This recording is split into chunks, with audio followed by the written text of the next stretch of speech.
Preface. Devil's Den State Park in northwestern Arkansas is a beautiful place. Folks who love the outdoors can appreciate its near perfection. But, beneath the scenic forests and limestone outcroppings there lies a mystery. People go missing from Devil's Den. A lot of people. Those missing souls go somewhere. The mystery is where? Devil's Den is considered cursed ground by local Native Americans. Caddo and Kahino tribes treat the land with measured deference and have done so as far back as anyone can recall. I wondered if Neolithic people felt uneasy when they walked these trails? In 1977, I couldn't shake the feeling someone was behind me. It was unnerving. The Butterfield Trail that runs through the park is named after the Butterfield stagecoach line. The line operated from 1857 until hostilities between the states broke out in 1861. Horse-drawn coaches departed from UFOs in St. Louis and Memphis, headed west to California. Their trek west took them through Devil's Den along the trail that bears its name. The trail wound through some of the most inhospitable land imaginable. Devil's Den's history is rife with bloody skirmishes fought there during the Civil War until the fighting ended in 1865. There is no written record of significant battles fought in Devil's Den during the war. The dense underbrush and limestone summits were ideal for snipers. It was difficult terrain for either side to hold and likely considered not important enough to devote men to the effort. Up until the late 1880s, travelers through Devil's Den were subject to attack by opposing Native Americans who resented the trespass. There were lawless times when travel carried great risks. In more recent times, people just disappear. In August 2017, Devil's Den claimed a 33-year-old man from Bartlesville, Oklahoma. His story struck a chord of empathy in me. Rodney's case is an eerie tale. I'll just touch on the highlights. During a hiking trip along the Butterfield Trail, Rodney Letterman became separated from friends when he decided to remain at the campsite and rest instead of continuing the hike. When the others returned, they found Rodney's cell phone. But Rodney Letterman had vanished. All that was found was the cell phone left lying at their campsite. Like most of us, I bet Mr. Letterman's cell phone rarely ever left his hand or his pocket. Letterman's hometown paper, the Bartlesville Examiner, stated that as of December 2017, 2,500 acres were searched, and except for his cell phone, nothing has ever been found of Rodney Letterman. The Washington County, Arkansas Sheriff, John Schuster, asked the public to help. He stated for the Examiner, "All that we found was his cell phone. We'd like to hear from anyone who might know something about the case." I promise to keep readers apprised of developments in Mr. Letterman's case on my Facebook page, Incident at Devil's Den. Decades earlier, Devil's Den also proved to be unlucky for an 8-year-old girl from Pennsylvania. In June 1946, the Van Alst family from Pittsburgh camped at Devil's Den. The Van Alsts were a family of. There was 8-year-old Catherine, her parents, and 2 brothers. The precise details surrounding the day of her disappearance have been lost to time. It's known that Catherine vanished from the family's campsite and a desperate search effort began. Details are scant, but Catherine's disappearance was documented in the Van Alst family's hometown newspaper, the Pittsburgh Press. In a story that ran June 24, 1946, the press stated that after a week in the forest Catherine was found. Her rescuer was identified as a search volunteer from the University of Arkansas, 19-year-old Chadwick. Chadwick was quoted as saying, "I called Catherine's name and she walked out of a small cave dressed in her bathing suit and announced calmly, 'Here I am.'" In David Paulide's book Missing 411, he tells how Catherine was found 7 air miles and 600 feet elevation from the campsite. To reach that point would have required a 20-mile trek on zigzagging trails and up rough terrain. Without shoes. The area where Chadwick found her had been previously searched. Twice. Once by air and again by volunteers. What struck me as odd were quotes made in the press by her rescuer, Chadwick, and Catherine's mother. The press quoted Chadwick as describing Catherine's demeanor as eerily calm. When asked by the press, Catherine's mother described her daughter's mood as utterly serene. The phrases eerily calm and utterly serene just seem out of context. It's puzzling to me. Despite the absence of potable water anywhere near the site, Catherine was found well hydrated and had not lost weight. She told her rescuers she could not recall how she got lost or what happened to her. I tried to locate Chadwick through the University of Arkansas enrollment records and graduation records.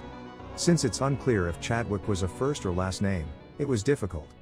The college also pointed out it may have been a student named Chadwick who chose to be called Chad. If my name were Chadwick, I'd prefer Chad. I tried to locate Catherine Van Alst, who would now be 70+ years of age. I was unsuccessful. It's an opportunity lost that she was never interviewed as an adult. I've thought about Catherine often and wondered if Devil's Den plagued Catherine's sleep the way it's plagued mine for a century. I'm grateful to have survived Devil's Den. It cost my friend his life. Introduction. I want to be clear from the start. I'm not on a mission to change our mind about the topic of UFOs or the existence of alien life.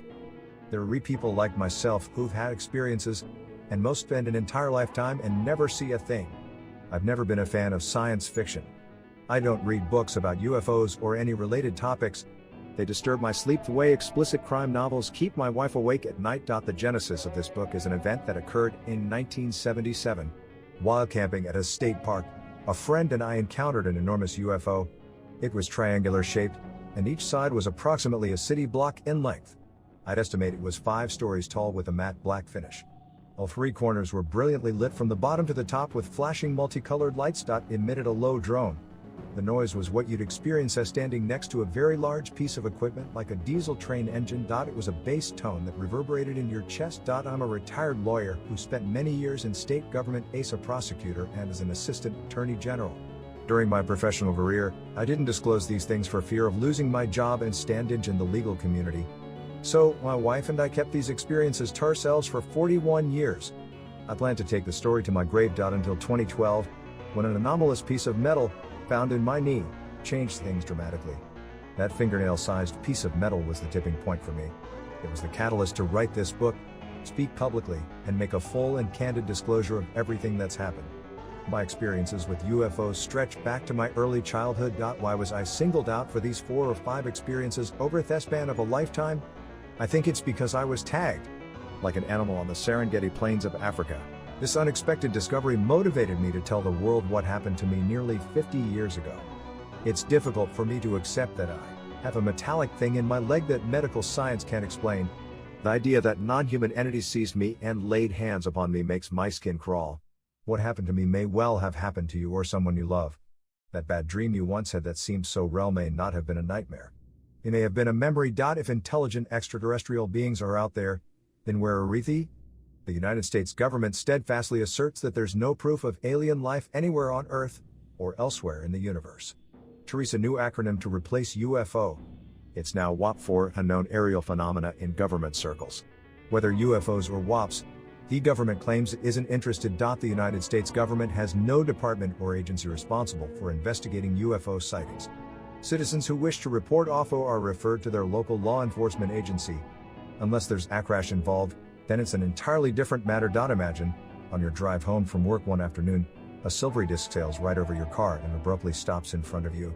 It's 50 feet, or less, overhead and you have a crystal clear view. You pull over and watch. You're astounded. You wonder, what is this thing? Your mind races with possible explanations, eliminating them one by one. This thing is big too. You'd estimate it to be 90 feet in diameter, bright and shiny. Your peripheral vision notices that it casts an elliptical shadow to your left, consistent with the placement of the afternoon sun. A couple of other cars have also pulled over. Other motorists are witnessing this too, so it can't be a product of your imagination. Some people have opened their car doors and are standing outside for a better look.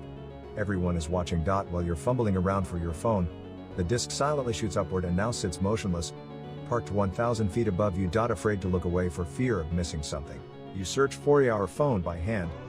Feel your hand finally grasps your phone.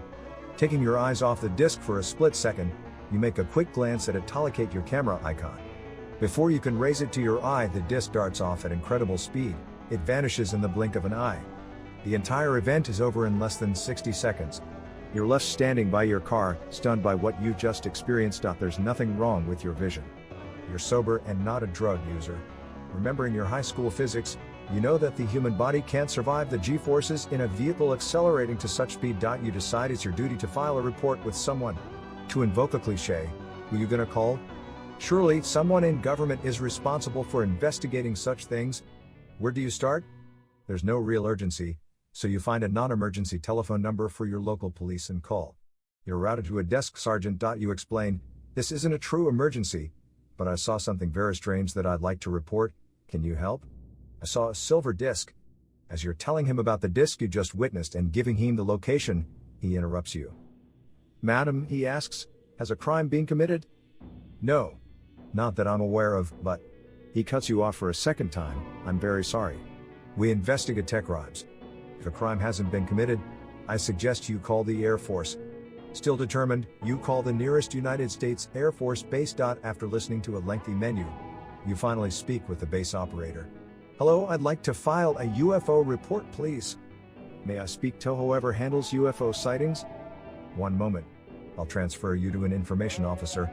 You're placed on hold while an instrumental rendition of Off We Go Into the Wild Blue Yonder plays in the background. The music ends and as a recruitment commercial begins, a man picks up. Without introduction and before you can get out a single word, he tells you politely, I'm sorry, we don't investigate UFO sightings. Frustrated, you tell him, I'm not asking for an investigation. I'd like to file a report. Can you at least take a report for me? No, I'm sorry, we don't take reports either. I suggest that you call our local law enforcement agency. Click. You realize you've just made a complete circle and you're now back where you began. No one is interested in UFO reports or photographic images other than the MUFON people. MUFON stands for the Mutual UFO Network. It's a civilian-run organization that collects and investigates UFO sightings across the United States and Canada. No one in government will accept these data, so it's simply warehoused. Sometimes it's shared with civilian UFO investigators. Our government's official policy is one of disinterest when it comes to civilian sightings of UFOs. Then why does it devote taxpayer dollars to fund the world's biggest search for intelligent extraterrestrial life? It sounds contradictory. Chances are that you've heard of SETI. In case you're unfamiliar, SETI is the search for extraterrestrial intelligence. SETI has been listening for intelligence signals from space since the 1970s. Since 1993, the project has been funded by the United States government through NASA. If you're curious, look at NASA's budget at the Office of Budget Management, OBM. SETI uses several huge radio telescopes that scan the sky by night and by day, listening for intelligent radio transmissions from anywhere in the cosmos. Their capabilities have greatly expanded since the project was first conceived in the 1970s. The growth of computer technology over the past 40 years allows SETI to search vast swathes of space that were previously unexplored. SETI is not really a search for extraterrestrial intelligence. SETI is a search for radio signals, period. SETI is looking for analog evidence in a digital age. Our government's interest in SETI is to find proof alien life exists. But not here. The goal is to shift public attention from what's over our heads to millions of miles away in deep space. The government might admit to proof of alien existence, but only at arm's length. It is proof of their existence close to home that causes them discomfort. I'm reminded of a line from a movie where a police officer tries to disperse a crowd by saying, "Just move along, folks, nothing to see here." Joseph Goebbels said, given the proper psychology, it would not be impossible to prove to the masses that a square is in fact a circle. History has proven him correct many times. The drumbeat to the mass in 2018? NASA's got everything under control. We're searching diligently for extraterrestrial life by scanning the skies for intelligent radio signals. Our land and orbital telescopes are discovering distant planets, new ones every day. Meticulously, we are scanning the sky for radio waves. We're so close now. There are thousands of trustworthy people from all walks of life with reliable stories and incredible video evidence. Those sightings and witness reports, including film footage and photographs, are valuable. In the legal profession, we call it evidence. The government directs our attention to outer space while the proof is in our own backyard. Sometimes literally. At a Toronto conference in 2005, Paul Hellyer, a former Canadian Minister of Defense for U.S. readers, announced publicly that UFOs and aliens exist. Unbelievably, the world took little notice of his declaration. This was disclosure from a reliable person inside the highest echelon of government. Hellyer revealed that alien entities are here on Earth and some even live among us. He claimed that aliens from distant stars visit Earth regularly. Not one species of alien beings, but perhaps a dozen. According to Hellyer, alien beings have been visiting Earth for thousands of years. Outrageous claims by any standard. But given the credibility of the source, it's hard to dismiss. In an article in the Ottawa Citizen, Hellyer demanded that world governments disclose what they know about their involvement with aliens. He said aliens possess the technology to reverse climate change and offer hundreds of other things that could benefit mankind. But world governments keep this information secret. These discoveries our government has locked away. I wonder what marvelous secrets are locked away that could better the lives of everyone? According to Hellyer, some world governments are in regular contact with ETs. He even claimed the United States Air Force works with aliens side by side in the development of all manner of secret technology. The world seems ready for full disclosure. If our government announced that intelligent alien beings are here and living among us, it would be big news. but there'd be no rioting. There would be no frenzied crowds roaming the streets of New York and Hong Kong. No looting or global chaos would follow. People are ready, if not eager, to hear the news. They've been ready for 100 years. Intuitively, many people recognize that there are just too many sightings to deny their existence. Because sightings are no funnel to law enforcement agencies, I thought it wise to seek an opinion from a seasoned law enforcement officer. As a former district attorney, I have a few contacts in the legal community. I wanted to hear their perspective on UFOs. A Vermont police chief I've known for over a decade agreed to speak with me about his experiences.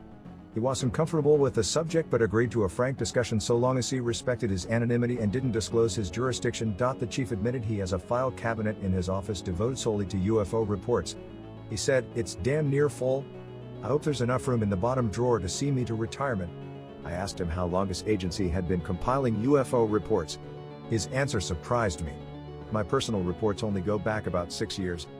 I inherited the bulk of files from my predecessor and from chiefs before them going back to the mid-1930s.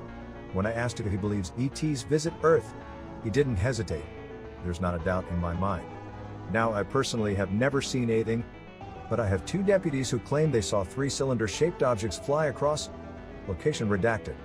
My deputies were in different locations and in different vehicles. They reported their sightings to dispatch within minutes of each other.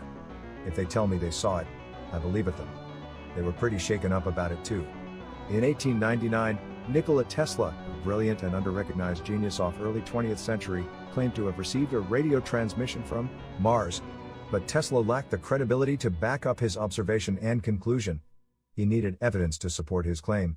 Without proof, it wastes too extraordinary a statement to be believed. Tesla's claim underscores Carl Sagan's quote, "Extraordinary claims require extraordinary evidence."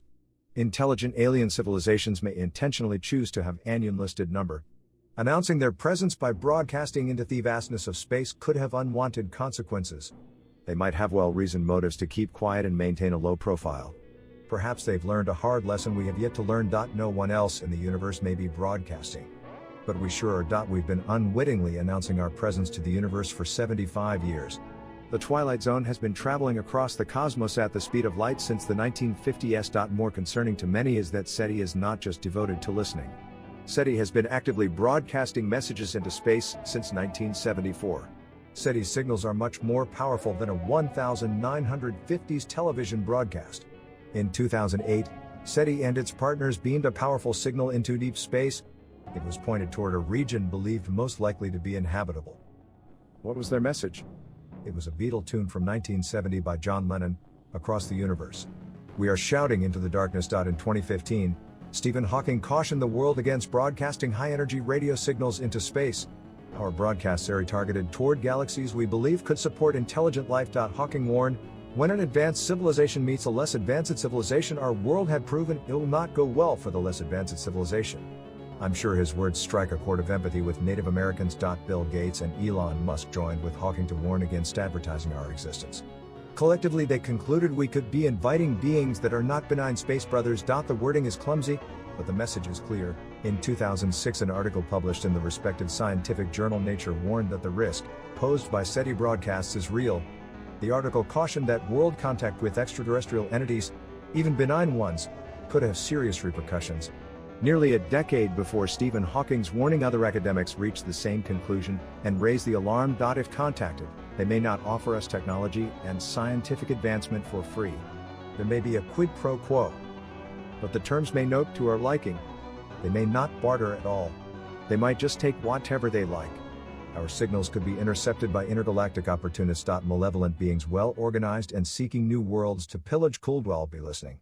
Their agenda could be to enslave the unfortunate inhabitants of less sophisticated worlds, or maybe worse. It rings of science fiction, but it's worth contemplation. We take for granted human qualities like mercy, empathy, love, and ethics. We assume compassion will advance at the same rate as technology. Unfortunately, mankind's history doesn't support that assertion. The genocidal atrocities of the 20th century are a compelling testament to mankind's failure to advance. In a world of plenty, millions struggle to survive without adequate nutrition, medical care, and education. Alien entities might view our world as so unsophisticated that human life is insignificant to them. They may treat us the way we treat microbes under a microscope slide. They might destroy civilizations the same way we discard a petri dish loaded with living spores. It's a sobering thought. The oldest documented UFO sighting I can find is from almost 3,500 years ago. It occurred in the year 1440 BCE. Fiery discs in the sky were seen over southern Egypt and were recorded by Thutmose III scribes.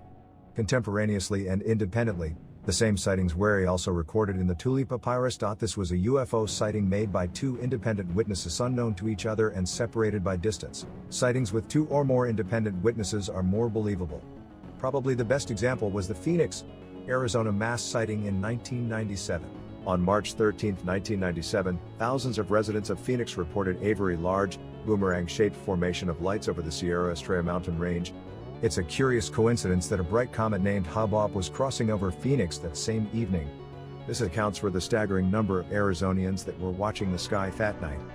Everyone was hoping for a glimpse of the comet.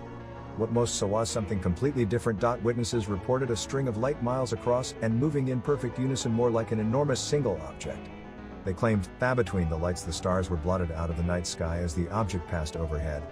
All the witnesses swore that what they witnessed was a single enormous object instead of a string of lights. The United States Air Force claimed the lights were flares dropped by aircraft during a routine exercise. That explanation was debunked. The Air Force takes all atmospheric conditions into consideration before planning an exercise over a populated area. It's common practice to make a press release in advance so folks can expect to see something odd in the night sky. We are to believe the USAF scheduled an exercise that involved dropping brilliant flares on the same night and the same time that a comet was due to traverse the Phoenix sky. It's hard for me to believe. I guess I'm an unapologetic conspiracy theorist. I believe the United States government is a party to the process. They work collaboratively to advance an agenda that will become known to all of us who live long enough. As a lawyer, I've been trained to collect and present evidence. I intend to present my experiences to you truthfully and without embellishment. Take from it what you will, and if nothing else, please enjoy the story of my misfortune. We have already opened our doors to monsters. They have arrived. A souvenir? How is running relevant to alien implants? For me, there's a solid connection between the two. It's where this story begins. My life might have been different if I had paid attention to a subtle clue my body gave me in 1980. In the early 80s, I was caught up in a fad known as jogging. President Jimmy Carter touted the benefits of non-competitive running. Athletic celebrities like Steve Prefontaine and Joan Benoit promoted running for its health benefits. It's hard today to think of running as something new. In the 60s, we wore generic athletic sneakers.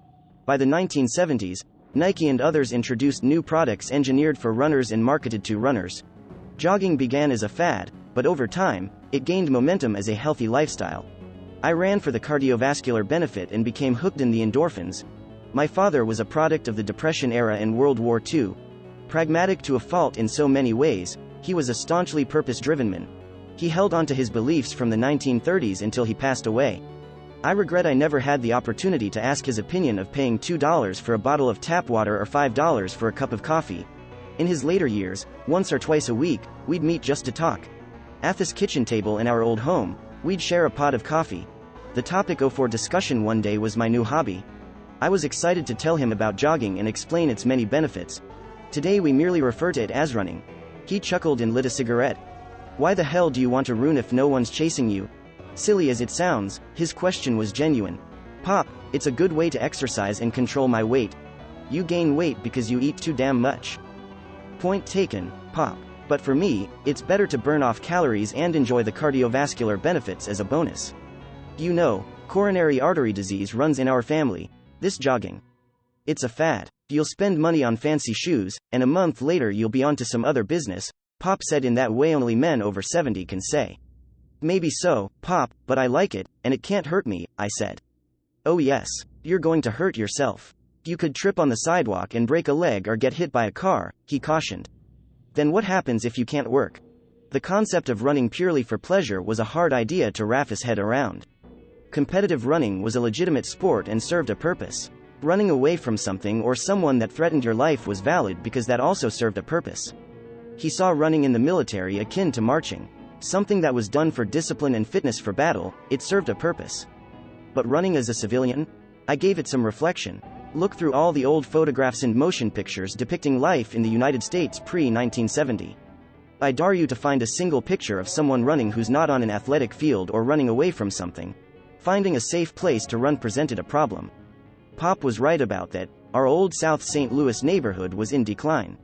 Running on city streets meant dodging cars and outrunning dogs. There were also occasional jeers. As I built up my endurance, I worked my way from 1 mile a day to 1.5 miles, and then 2.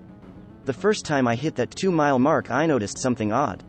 It had never happened before. Just above my right knee was a spot about the size of a $50 that tingled and was numb. With a pin, I could trace its borders. It had a clearly defined edge. This numb spot made no sense to me. Like clockwork, it appeared every time I hit that 2-mile mark within 100 or so yards. But it never interfered with my life or my running.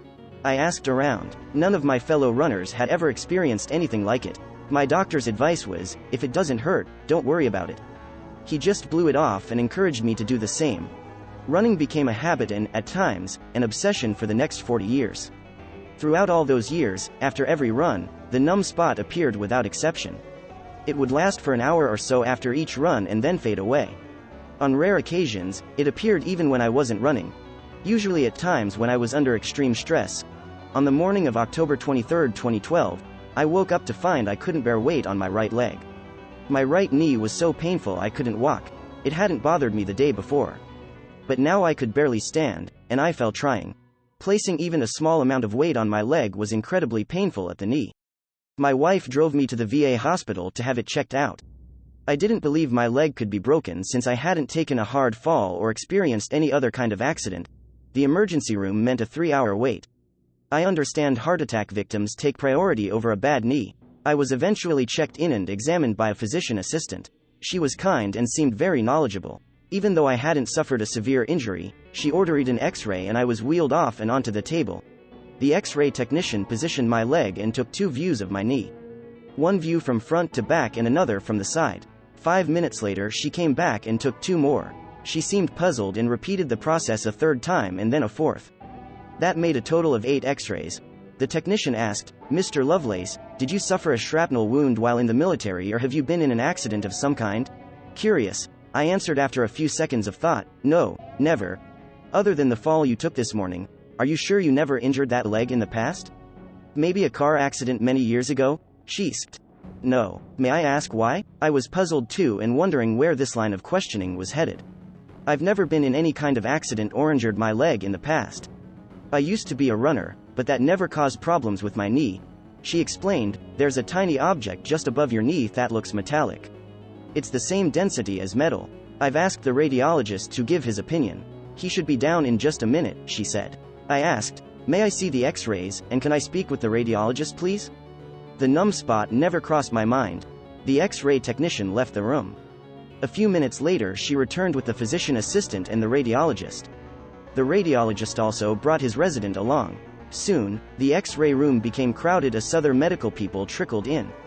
All were eager for a look at my X-ray. The radiologist asked, "Mr. Lovelace, I see what looks like a tiny piece of square metal in your right leg just above your knee." "Doctor, that's news to me." The radiologist carefully examined my knee and lower thigh. After a few minutes he shook his head and admitted, "I don't see it." "It should be right here," he said, poking my thigh with his finger. "What should be right there?" I asked. "A point of entry." "What do you mean by a point of entry?" I asked. "I mean there should be a scar where this piece of metal pierced your skin and entered your thigh. After years they can sometimes be hard to see. But there's always one there. Maybe you suffered an accident in early childhood or some other injury that you forgot about. It could have happened when you were too young to remember. I want to examine your knee under a black light. Scar tissue will fluoresce under a black light." He flipped off the overhead lights and examined every inch of my knee with his handheld black light. After 10 minutes of looking, he asked his intern to see if she could find a scar. After another 10-minute examination, she reached the same conclusion. There was no scar to be found. "There is no scar." The radiologist was overtly shocked. "Mr. Lovelace, you have a very unusual knee," he said. Now, more curious than ever, I asked, "Doctor, how often do you find a foreign object under the skin without a corresponding scar?" After a long pause he rubbed his chin and said, "Never. I've been in radiology for 23 years and I've never seen it before. It doesn't look like a shard of metal from an accident either. This object has symmetry to it, it's definitely man-made." His intern weighed in. "These look like electrical leads of some kind," she said, using a pen as a pointer. The radiologist nodded affirmatively. That was too difficult for me to process. I asked him to show meth X-rays and point out the object. He was quick to oblige. You didn't need a medical degree to see a square object that looked white in stark contrast to the dark X-ray film. It was about the size of a fingernail and just above my right knee embedded in my thigh. I didn't make the connection until later. The metallic object was underneath the numb spot I experienced when I used to run. There's more, the radiologist added. He picked up a second X-ray and popped it into the light box. If you look at the lateral view below your knee, there's a flower petal arrangement of objects the same density as bone. These round artifacts are flat discs, so in the frontal view they are barely visible. Doctor, what's unusual about bones in my knee? I asked, before I could get a close look at the film on the view box. These bones, if they are bones, are not in your knee. They're in the middle of your calf muscle. They're flat and not any type of cyst I'm familiar with. Cysts are round, fluid-filled nodules, and these are discs, also. Bone doesn't spontaneously sprout in the middle of muscle tissue. It's also odd that they are arranged with such symmetry. The physician assistant said the metal fragment in my thigh was an oddity. But it wasn't the source of my knee pain. Her concerns were more immediate. People were piling up in the waiting room. She told me I was suffering from a Baker cyst. That was the cause of my pain. A Baker cyst has nothing to do with baking. It was discovered, of course, by a man named Baker. She told me, they're always benign and resolve on their own in a couple weeks. There is no treatment other than rest. She was right. A few weeks later my knee was back to normal. Except that unexplained piece of metal was still under my skin. There were two things I found disturbing. First, this metal object was directly over the numb spot, and secondly, the radiologist couldn't find a matching scar. That established a link between the metal thing and the numb spot on my knee. It was the origin of the piece of metal in my knee that troubled me most. I checked with both of my older sisters. Except for the occasional skinned knee in childhood, there was no accident that they knew of. I wasn't obsessed by my knee. But I was close. A couple of weeks later I requested a copy of my X-rays from the VA. I requested copies of all 8 X-rays. The request took several weeks and a few telephone calls, but eventually, I got the films in digital form. I pulled the images up on my laptop and was intrigued. First, there were only 2 X-rays. An accompanying letter said the other films were discarded because of their poor quality. I studied both X-rays for 30 minutes. To think these things got under my skin somehow, made my skin crawl. What are they? Where did they come from? How did they find their way into my thigh?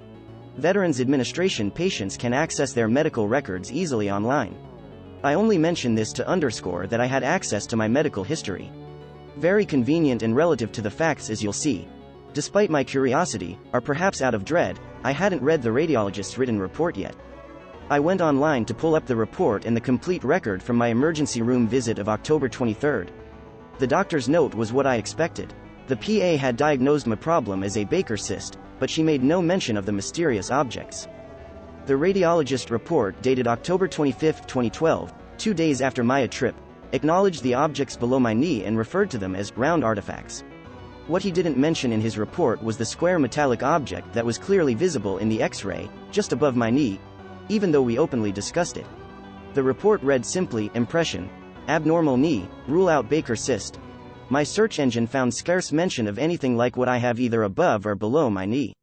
The closest images I found resembled alleged alien implants.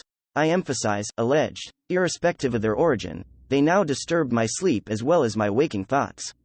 I began having nightmares. Again. After some diligent research, I found that the absence of scar tissue over a foreign object under the skin was a common denominator. It is the recognized hallmark of people with anomalies such as mine. Wherever these things came from, I knew I wanted them gone. Whatever purpose they served was of no benefit to me. I asked several doctors to remove them. They all declined, stating that to remove them posed an unnecessary risk of surgery. They characterized the surgery as non-therapeutic and unnecessary. According to the surgeons, the risk outweighed the benefit. I honestly couldn't claim that they caused me pain. So, they remained. I began to refer to them collectively as it, or the thing. It was true. They caused no physical pain, but it opened the door to a flood of memories. What this piece of metal the size of a fingernail dredged up from my psyche were incredible memories of events from 40 years ago or more. There are memories there I did not want to revisit and prayed I never would. Every man and woman that lives long enough will have a tragedy to endure. It's inevitable that someone we love will pass away too soon. Assorted disappointments befall us all. In my life, I refer to these occurrences collectively as events. Memories of some events are not dwelt upon and shouldn't be, they are put away. Tamped down in a dark corner of our mind and only to be revisited on rare occasions when the circumstances demand it. Otherwise, there is no room for such thoughts in a sane mind. 8 weeks after my trip to the emergency room, the nightmares resumed. My wife and I were wrong to assume that the events from our past would remain in our past. It went unsaid between us that the subject was a closed chapter. We had enjoyed a 40-year hiatus with only a couple nightmares as intense as these. The anomalous things they found in my leg awakened memories of real and horrific events. The scab of a partially healed wound was ripped off unexpectedly and raw nerves were exposed. Back in 1977, my wife had encouraged me to begin a journal as a way of coping with the nightmares that haunted my sleep after the Devil's Den incident.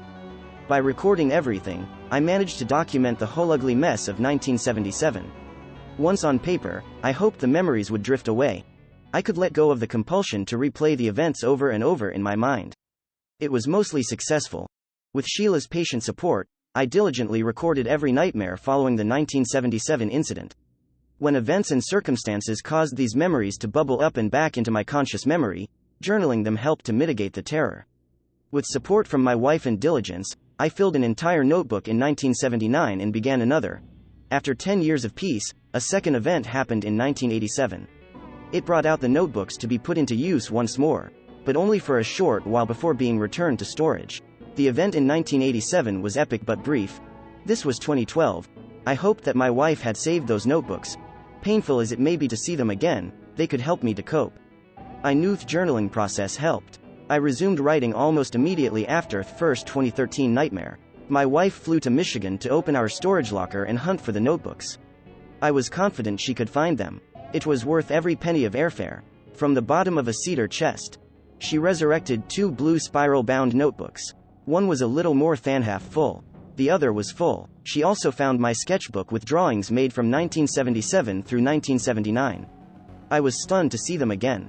My last journal entry was dated November 5, 1988. In dread of the consequences, I would not read a single entry prior to that date for many months. I was afraid to review those memories because of the nightmares that accompany them. But it made no difference. All the nightmares came back in a flood of terror. In March 2013, I went back online to take a second look at my medical records. I was surprised to discover the radiologist report from October 25, 2012, was gone. In its place was a second report by a different radiologist dated November 7, 2012. The second report made no mention of the artifacts below my knee or the piece of metal above it. None of ITWAS mentioned in this second report. Instead, this report simply identified the Baker cyst and nothing more. The November 7, 2012 report failed to state that it was an amended or supplemental report. So, there was nothing to show a prior report ever existed. I was grateful that I secured copies of my X-rays before they too were edited or lost. Like a dolt, it was only then that it occurred to me. The Veterans Administration was an entity of the United States government. All through 2013 and 2014, the nightmares continued. I would wake up screaming and my wife would do her best to calm me. I did my best to document each dream before it evaporated. My journal began to tell a story. I was amazed to find the dreams progressed chronologically. Like a made-for-TV movie, each dream dovetailed into the next. After a few weeks, I reviewed my prior journal entries and found what I had grown to suspect. I was reliving memories from the 1977 event. My first draft of Incident at Devil's Den was written like an academic paper. Only facts and 56 footnotes. My daughter read it for me and gave her opinion. "Dad, no one's going to read this. It reads like one of your legal briefs. I think people will want to know your emotions and the true backstory." "Tell it, Dad. Tell it like you were telling me. Tell the truth and people will believe you." That's what I've endeavored to do.